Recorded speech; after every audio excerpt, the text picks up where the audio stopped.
A entrevistada de hoje do site SRZD é boa de voto, porque ela tem aí 20 anos de carreira política, foi deputada estadual de 87 a 90 e depois deputada federal por 4 vezes, portanto é uma vitoriosa nessa disputa. Quando postulou ser candidata ao Senado pelo PCdoB do estado do Rio de Janeiro, logo no início ela já foi pro topo das pesquisas de opinião. A campanha está em andamento, mas isso demonstra realmente que é uma comunicação com o povo. Deputada Jandira Fegali é a nossa entrevistada. Deputada, vamos começar falando de preconceito, porque isso aí é uma coisa que faz parte de quem é forjado nas ruas. Mas eu me recordo que há pouco tempo só disse o seguinte: o candidato tem que ter compromisso com a verdade.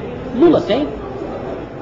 Olha, aqui na política brasileira, acho que o Lula tem compromisso com a verdade, porque ele tem um razoável grau de autenticidade, é uma pessoa que tem tido uma proximidade com o povo muito grande, né? E eu acho que, sinceramente, ele quer acertar. Quer dizer, é inegável que se reconheçam os erros, se reconheçam os deslizes éticos de parte do seu governo, os deslizes éticos na relação com o Congresso Nacional, mas o que eu percebo é que ele sinceramente quer acertar. É difícil defender o Lula nas ruas? Não é não. Tem sido fácil, porque também na minha autenticidade eu faço as críticas que preciso fazer, mas ao mesmo tempo tenho defendido o lado bastante positivo do seu governo. E a receptividade na rua é muito boa. Eu estou dizendo sobre preconceito porque antes se dizia o seguinte: um ex-operário não vai chegar à presidência da República. E o Lula chegou à presidência da República. De alguma maneira, a deputada Jandira Fegali sentiu preconceitos pelo fato de ser comunista. E ainda o é num mundo que cada vez menos pessoas são? Bom, preconceito ao fato do Lula ser operário a gente ouve de vez em quando, principalmente em algumas regiões mais elitizadas, né? Principalmente da capital, do Rio de Janeiro.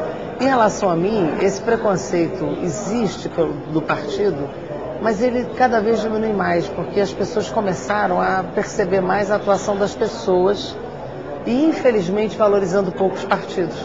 Hoje eu ouço muito, eu voto mais na pessoa do que no partido, isso é o que a gente mais ouve. Ninguém lhe pergunta: você é comunista, Jandira? Às vezes tem essa pergunta e eu respondo isso com muita tranquilidade, porque o comunista, do ponto de vista da origem, inclusive da palavra, do que a gente quer, significa comunidade, coletivo, bem-estar para todos.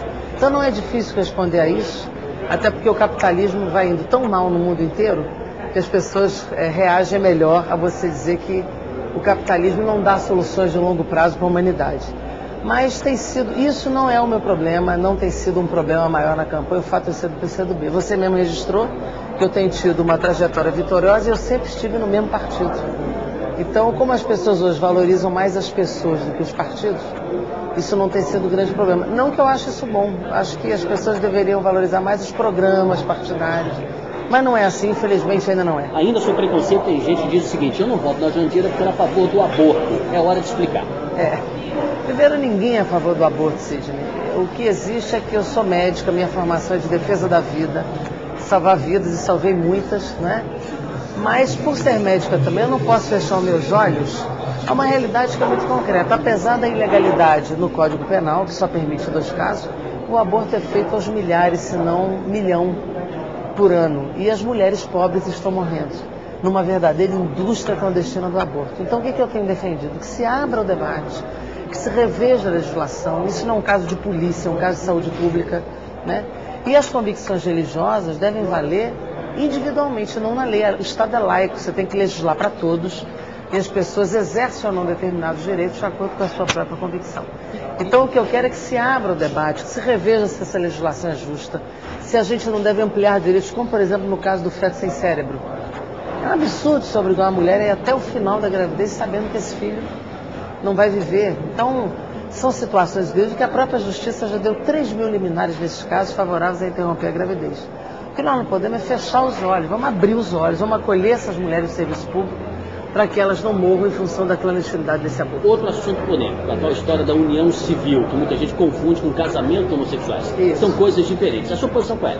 Na minha posição é favorável, a união civil é um direito e o projeto de fato ele é bem abrangente, são pessoas do mesmo sexo, pode ser avó com neta, irmã com irmã, também pessoas que têm relação de afeto. É uma divisão patrimonial a partir daquilo que se construiu junto.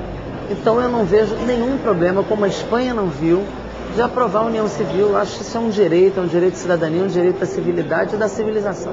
Ainda sobre essa questão sexual, você tem 2 filhos, né? Uma menina que está me dizendo que apesar de muito pequenininha, tem 1,79 m. 13 anos. Você tem que altura? Eu tenho a mesma, 1,78 m, meio. Se bobear, ela vai ficar maior do que você, né? Mas, e um filhinho de 4. E um filhinho de 4. Durante muito tempo, você sempre usou cabelos encaracolados, sempre foi à luta, às vezes em lugares que só tinham homens. Durante um certo tempo, as pessoas tinham preconceito e até questionavam a sua sexualidade, como se isso tivesse a ver com seus votos na política e tudo mais. Como é que você conviveu também, ou superou esse preconceito? Com muita tranquilidade, porque de fato, o fato de eu ser heterossexual, eu não preciso ficar afirmando isso, né? As pessoas vão conviver, estão sabendo disso. Eu estou no meu 2º casamento, tenho 2 filhos, e eu não tenho nenhuma preocupação com esse tipo de preconceito. Preconceito isso tem importância maior. Política, isso? Isso tem importância? Sexualidade das pessoas? Sinceramente, não deveria ter, né? Mas tem gente que tem preconceito com gay, com lésbica.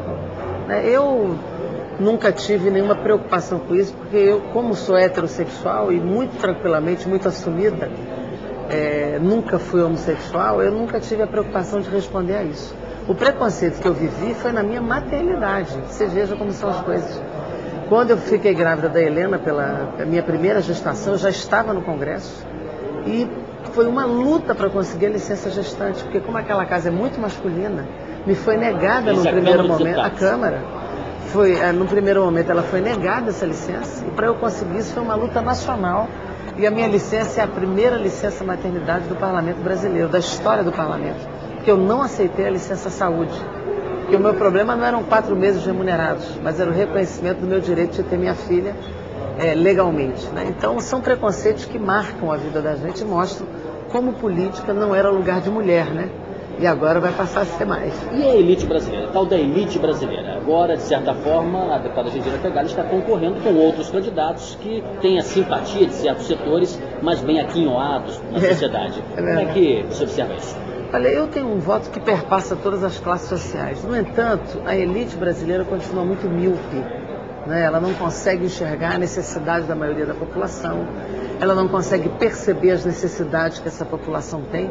E, de fato, se tem uma candidatura que representa esse outro lado discriminado, excluído do mundo do trabalho, do mundo que produz, do mundo que cria culturalmente e tal, é a minha candidatura. Então, eu compreendo que a elite ainda é muito preconceituosa com uma boa parte da população. Não comigo, porque eu sou formado, tenho 2 pós-graduações, mas não é uma coisa que eu fico usando, porque isso é uma bobagem, né?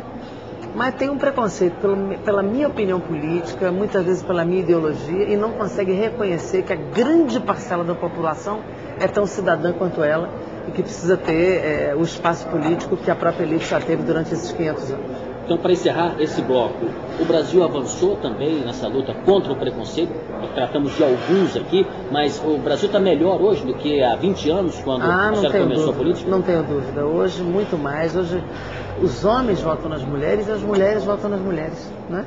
Porque as mulheres também não votavam nas mulheres, não, porque elas assumem o machismo pela submissão.